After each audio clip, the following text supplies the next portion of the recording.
میں یہاں آئی ہوں تعزیت کے لیے اس وقت.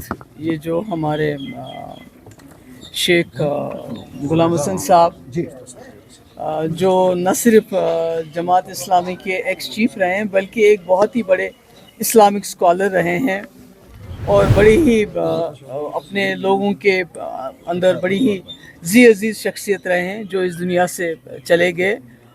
اور ان کی مقبولیت کا اندازہ اس سے لگایا جا سکتا ہے کہ ہزاروں کے تعداد میں لوگوں نے ان کے جو جنازے میں شرکت کی.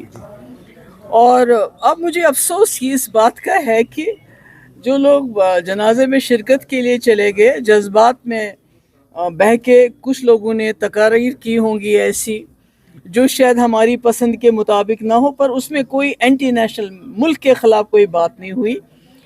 اور اب میں نے سنا ہے کہ کئی لوگوں کے خلاف ایف آئی آر درج کی گئی ہے. میں سمجھتی ہوں یہ غلط ہے.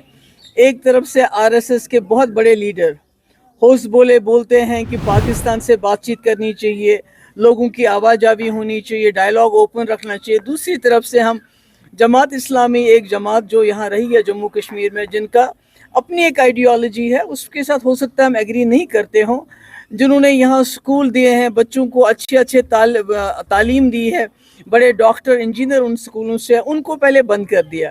آج جب کہ شیخ صاحب کی وفات ہوئی تو اس میں جو ان کے ہزاروں چاہنے والے ہیں انہوں نے شرکت کر کے، ہو سکتا ہے جذبات میں آ کے کوئی ایسا انہوں نے تقریر کی ہو جو شاید ہمیں پسند نہیں، مگر اس کا یہ قطعی مطلب نہیں کہ وہ ملک کے خلاف کوئی تقریر تھی.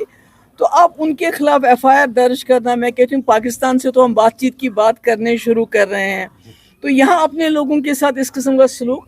تو میری گزارش ہے جو اس وقت کی حکومت ہے، چاہے وہ یو ٹی گورنمنٹ ہے، چاہے وہ ایل جی صاحب ہے، کہ اس قسم کی جو ہے پکڑ دکڑ، اس قسم کا ویچ ہٹ جو ماحول ہے، اس کو بند کیا جانا چاہیے. اور اپنے جموں کشمیر کے لوگوں کے ساتھ، چاہے وہ جماعت اسلامی کیوں نہ ہو، تو ان کے ساتھ اس قسم کا سلوک نہیں کرنا چاہیے. اور دوسری میں ایک بات کہنا چاہتی ہوں جو کچھ دن پہلے میری نوٹس میں آیا ہے. یہاں کھل نور آباد کا ایک شخص محمد جہانگیر ملک، جس کو 9 RR وہاں کہیں لے کے گئے کسی غار کی طرف، وہ بیچارہ جانا نہیں چاہتا پر زبردستی اس میں دھکیلا جہاں بالو تھا اور بالو نے اس کو نوچ کھایا.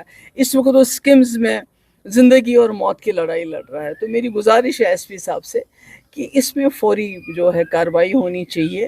جو اس میں ملوث ہیں، ہماری آرمی کے ساتھ ہم جو ہیں ان کی عزت کرتے ہیں، ہم اپنی آرمی کی، مگر اگر کسی نے غلط کیا، کسی کی جان کو اتنے خطرے میں ڈال دیا، تو اس کے خلاف جو ہے بڑی سی بڑی کارروائی ہونی چاہیے.